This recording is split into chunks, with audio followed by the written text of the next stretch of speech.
Hello mga kapatid lovers, at ito na po yung ating yan.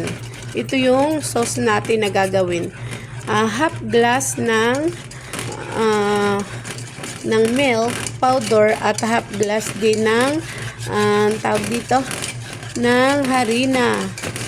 Yun lang po. Pag malapot na siya at sa tingin mo ay luto na yung ano niya, is pwede mo na siyang